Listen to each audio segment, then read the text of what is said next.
কেন শেখর বাবু, ঋষি কেন জামাই ষষ্ঠী করতে যাবে না? আমাদের তরফ থেকে কোনো দোষ ত্রুটি হয়েছে? বাবা, বড়দের মধ্যে কথা বলার কোনো দরকার নেই বকুল। দাদা, কোনো সমস্যা হয়েছে কোথাও? তা শেখর বাবু, আপনি তো জানেন বাঙালিদের কাছে এই জামাই ষষ্ঠী একটা মঙ্গল অনুষ্ঠান। সারা বছর আমরা তো জামাইয়ের কোনো সেবা যত্ন করতে পারি না, তাই এই দিনটায় জামাইয়ের মঙ্গল কামনায় দীর্ঘায়ু কামনা করে পুজো দিই। আমাদের যতটুকু সামর্থ্য সেই মতো আয়োজন করি। অনেক ভাগ্য করে আমরা ঋষির মতো জামাই পেয়েছি, আর আপনাদের সঙ্গে কুটুম্বিতাও হয়েছে। আমি জানি আমরা হয়তো এর যোগ্যই নই, তবু আমার এই অনুরোধটুকু ফিরিয়ে দেবেন না।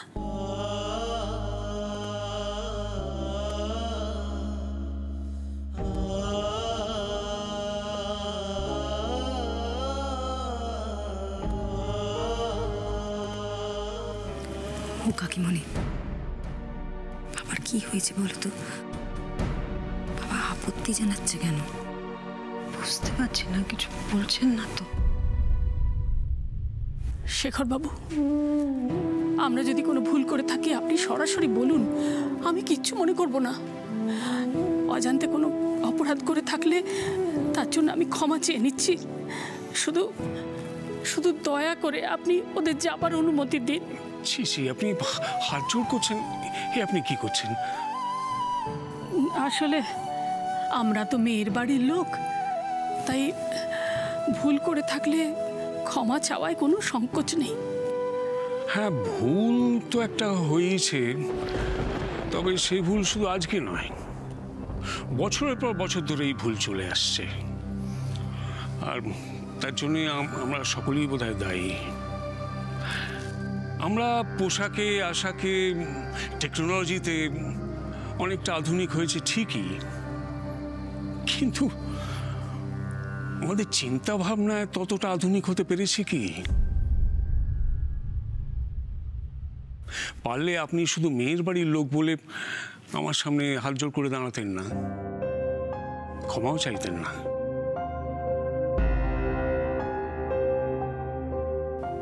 আমার মনে হয় যে বিয়ে মানে শুধু ওই ছেলে মেয়ের মধ্যে সম্পর্ক না, দুটো পরিবারের মধ্যে সম্পর্ক তৈরি হয়। সেখানে ছেলের বাড়ি যতটা গুরুত্বপূর্ণ, মেয়ের বাড়িও সমান গুরুত্বপূর্ণ নয় কি? দুটো পরিবারের সম্মানই দুপক্ষের কাছে সমান মূল্যবান। ঠিক বলেছেন দাদা, সেভাবে ভেবে দেখতে গেলে মেয়ের বাড়ির বোধহয় একটু বেশি সম্মান পাও না। কত কষ্ট করে তিল তিল করে বড় করে তোলা মেয়েটাকে শুধুমাত্র বিশ্বাসের উপর নির্ভর করে সম্পূর্ণ অচেনা একটা মানুষ আর তার পরিবারের হাতে তুলে দেন। মেয়েটি সেই নতুন পরিবারে এসে নতুন সম্পর্কের সঙ্গে নিজেকে মানিয়ে নেয়। ছেলেদের এসব কিচ্ছু করতে হয় না। আমিও তো তাই বলি, বাড়ির মেয়েরা বৌমারা এরাই তো একটা সংসারের কি বলবো আধার। আমরা জামাইদের নিয়ে সেলিব্রেট করি, তাদের মঙ্গল কামনা করি, কিন্তু মেয়েটার কথা ভুলে যাই। আচ্ছা, এই যে এত ঘটাপটা করে জামাই ষষ্ঠী পালন করা হয়, অনেকে হয়তো জানেই না যে এই মঙ্গল অনুষ্ঠান শুরু করার আসল কারণটা কি। সে তো জানেই না শেখর বাবু, জেনে আর কজনে কি করে। বাবা, আসল কারণটা কি একটু বলবে? পুরাণের কিছু গল্পে এর কারণ পাওয়া যায়। এক এক সময় আমাদের সমাজে নিয়ম ছিল যে মেয়ে যতদিন না পুত্রবতী হবে ততদিন মেয়ের বাবা মা মেয়ের শ্বশুর বাড়িতে ঢোকার অনুমতি পাবে না। কিন্তু সমস্যা হলো মেয়ে যদি কোনো কারণে পুত্রবতী না হয় তাহলে মেয়ের বাবা মা আর কোনোদিনই মেয়ের মুখ দর্শন করতে পারবে না। আরে কত কষ্টে থাকতো ওরা। হ্যাঁ, সত্যি কষ্টের জীবন ছিল। তা সমাজপতিদের মনে একটু করুণা আর উদ্রেক হলো। তাঁরা বিধান দিলেন যে জ্যৈষ্ঠ মাসের এই শুক্লা ষষ্ঠী জামাই ষষ্ঠী হিসেবে পালিত হবে।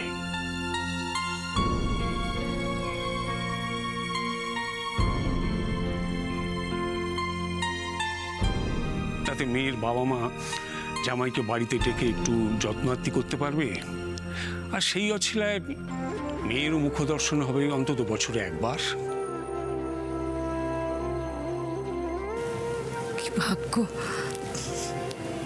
আমরা এই যুগে জন্মেছি।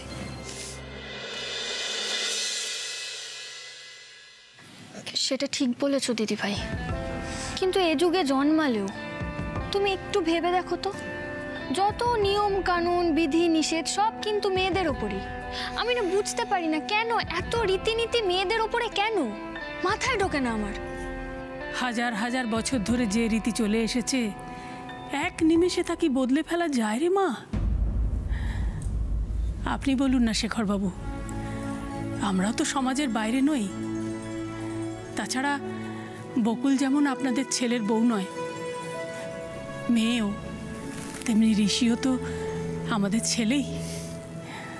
ওকে একটু যত্ন আত্তি করার অধিকার কি আমাদের নেই? বকুলকে আপনারা রাজরানী করে রেখেছেন, তাই বা কম কি? মেয়েদের এত গুরুত্ব আর কেই বা দেয়? আমি দিই, আমরা দিই। আর সেই জন্যই এবছর জামাই ষষ্ঠীতে বকুল আর ঋষিকে পাঠাতে পারবো না। তার একটাই কারণ, এই বছর আমরা জামাই ষষ্ঠীর সঙ্গে সঙ্গে বৌমা ষষ্ঠীও পালন করব।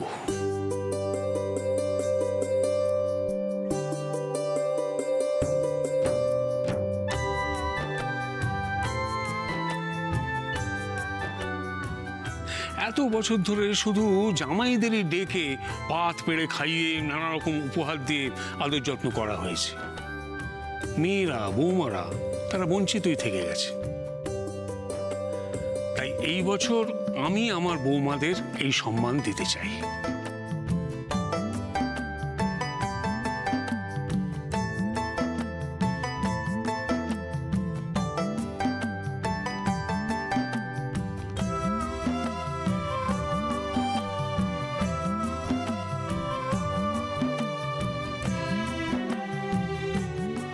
আমার এই দুই বৌমা যারা তাদের স্বভাব গুণে এবারে মেয়ে হয়ে উঠেছে, যারা আমার কাছে রোশনি আর এশার চাইতে কোনো অংশে কম নয়, তাদের জন্য এবার এ বাড়িতে বৌমা ষষ্ঠী পালন করা হবে।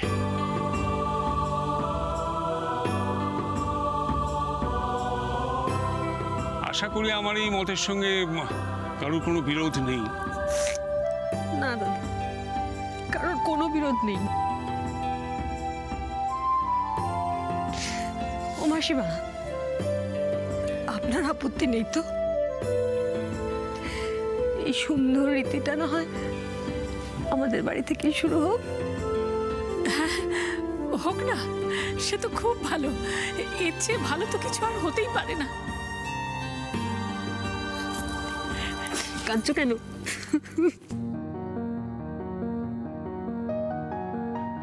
বাবা তুমি এত ভালো কেন বলো তো? তোদের বাবা বলে?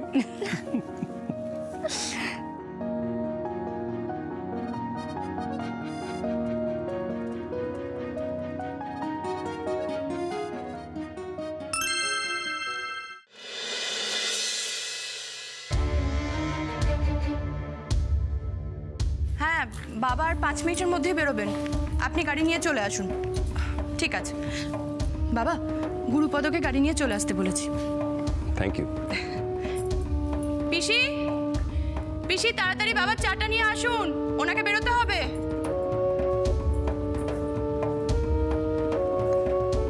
দাদা চা।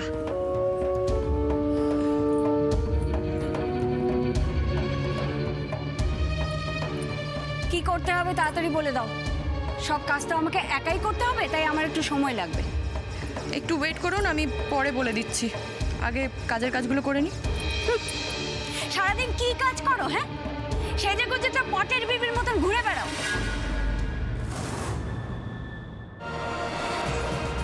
আগে বলো আমাকে কি করতে হবে, তারপর নিজে যা করার করো। শিখা, এসব কি ধরনের কথাবার্তা? ও পটের বিবি সেজে ঘুরে বেড়ায়, তাহলে আমার কাজগুলো কে করে দেয়? তুই না কুনাল? তোদের কারোরই তো ক্ষমতা নেই সেই কাজগুলো করে দেওয়ার। অপদার্থ।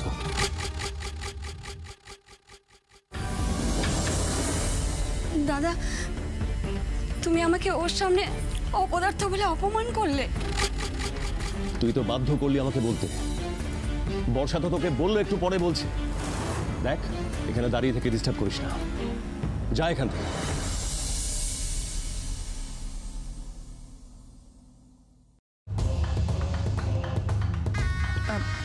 বাবা, এই রজতবাবু বাবুর সঙ্গে দেখা করাটা কিন্তু আপনার টার্নিং পয়েন্ট হতে পারে। তাই আমি বলছিলাম, যাচ্ছেন যখন, তখন খালি হাতে যাবেন না। কিন্তু কি নিয়ে যাই বলো তো? ওখানে তো বাইরের খাবার অ্যালাউ করবে না। না না বাবা, খাবার দাবার না, আপনি ওনার জন্য একটা ভালো উকিল নিয়ে যান। তিনি ওনাকে ছাড়াতে পারুন আর নাই পারুন, আপনি যে চেষ্টা করেছেন এটা দেখে রজতবাবু বাবু কিন্তু খুব খুশি হবেন।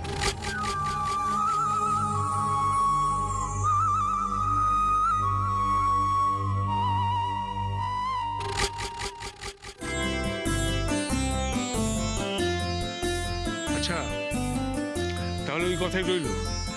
ওই দিন বেয়ানকে নিয়ে সকাল সকাল আমাদের বাড়িতে চলে আসেন, কেমন? ও টুম্পা, শোনো না, তুমি এলেও কিন্তু খুব খুশি হবো আমরা। হ্যাঁ, একটু চেষ্টা করো। সত্যি আপনাদের যত দেখছি তত আশ্চর্য হয়ে যাচ্ছি। এমন সোনার সংসার বাস্তবেও হয়? কেন হবে না?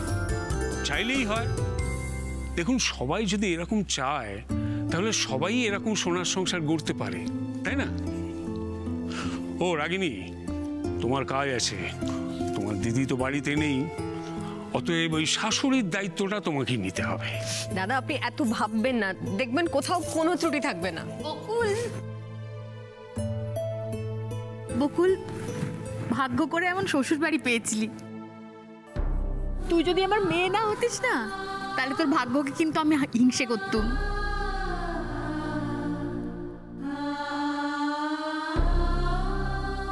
তুমি না সত্যি টুম্পা মাসি আর বদলালেই না, একই রকম রয়ে গেলে। ও টুম্পা মাসি, এবার চোখের জল মুছো।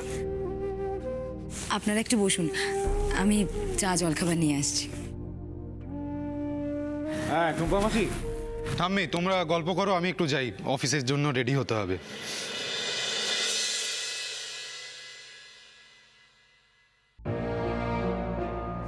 বকুল, তোর সঙ্গে আমার একটু কথা আছে। হ্যাঁ বলো। মানে তুমি আমার সঙ্গে এসো, এসো। আপনাদের এই নতুন রীতি বড় সুন্দর শেখরবাবু। আসতে পারলে খুবই ভালো লাগতো, কিন্তু সেটা বোধহয় সম্ভব হবে না। সে কি? কেন? মাসিমা, ও মাসিমা, আমাদের কোনো আচরণ আপনার খারাপ লেগেছে? না না, ছিছি, এ কি বলছো? তা নয় রাগিনী, তা নয়। আসলে কি জানো, আমাদের এক মেয়েকে তোমরা এত সম্মান, এত ভালোবাসা দিয়েছো, সে তো আমাদের পরম প্রাপ্তি। কিন্তু আমাদের তো আরও একটা মেয়ে আছে, তার কথা ভুলে গেলে চলবে কি করে বলো? না না, ভুলে যাওয়ার তো কোনো প্রশ্নই ওঠে না। বর্ষা ওর বরকে নিয়ে জামাই ষষ্ঠীতে আমাদের বাড়িতে আসবে বলেছে। যতই হোক সে তো আমাদের বাড়ির বড় মেয়ে, আর তাছাড়া সে তো রোজ রোজ বাপের বাড়িতে আসতে পারে না, তাই তাকে ফেলে এখানে কি করে চলে আসি বলো? সেটা সেটা খুব খারাপ দেখাবে, আর তাছাড়া ওরা কষ্টও পাবে। হ্যাঁ, বুঝতে পারছি। বকুল অনেক ভাগ্য করে এমন একটা শ্বশুর বাড়ি পেয়েছে, কিন্তু আমার বড় নাতনি সেটা পায়নি রাগিনী। এমনিতে সে ভালোই আছে, কোনো অভাব অনটন অশান্তি নেই, তবে শেখর বাবুর মতো এমন উদার বড় মনের মানুষকে সে শ্বশুর হিসেবে পেয়েছে বলে আমার মনে হয় না। মানুষ তিনি মন্দ নন, কিন্তু সমাজের প্রাচীন রীতির বিরুদ্ধে গিয়ে কথা বলার মতো শক্তি তার নেই।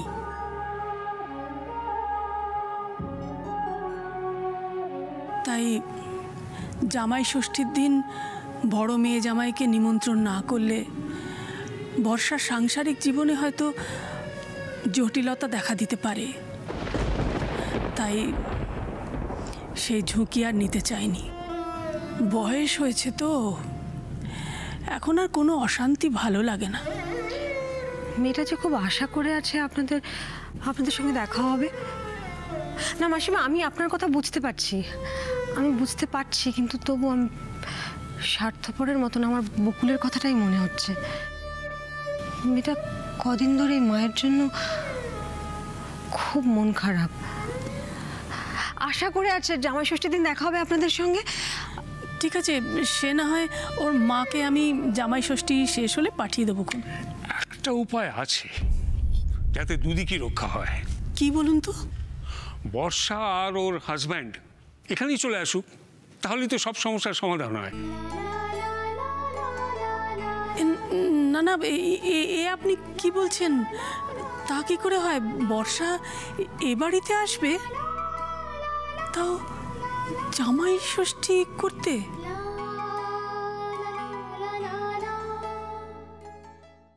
মাসিমা,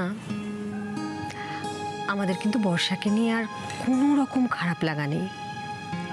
সেই কথাটা যদি ওকে আমরা সামনাসামনি বলতে পারি, বোঝাতে পারি, তাহলে আমাদের আরও বেশি ভালো লাগবে। আজকের দিনে দাঁড়িয়ে আমাদের কাছে বর্ষার একটাই পরিচয়, ও আমাদের বকুলের দিদি। বকুলের যা কিছু প্রিয় সব আমাদের প্রিয়। আপনি একটু দেখুন না বলে, যদি রাজি করাতে পারেন। রাজি না হওয়ার তো কিছু নেই, সেরকম হলে আমি ওদের ফোন করে আসতে বলবো।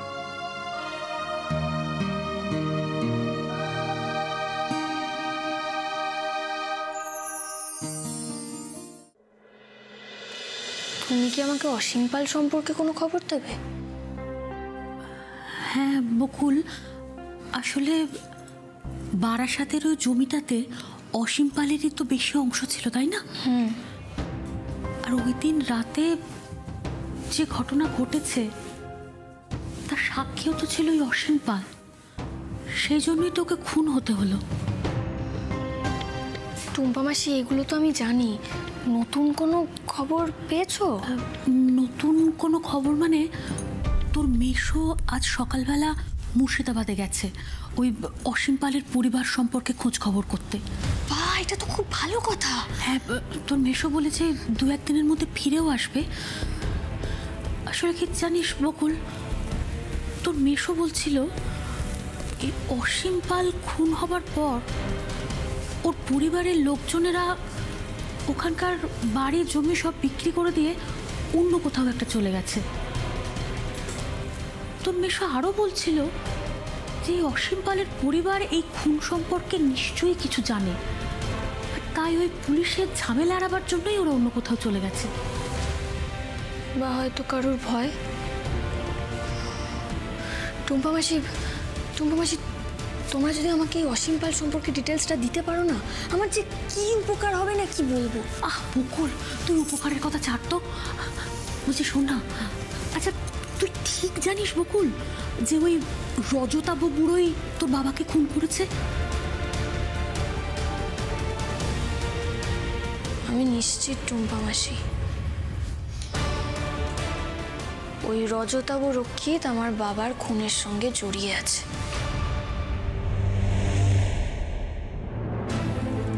তবে ও একা নয় জানো, আরো একজন কেউ আছে যে খুনটার সঙ্গে জড়িয়ে, আর সে সবার আড়াল থেকে আমাদের উপর সব সময় নজর রাখছে। আড়াল থেকে নজরে রাখছে মানে? বকুল কি কথাটা আমাকে উদ্দেশ্য করেই বলছে? তবে টুম্পা মাসি, আর খুব বেশি দেরি নেই। ওই একজন কেউকে আমি ঠিক খুঁজে বের করবই করব।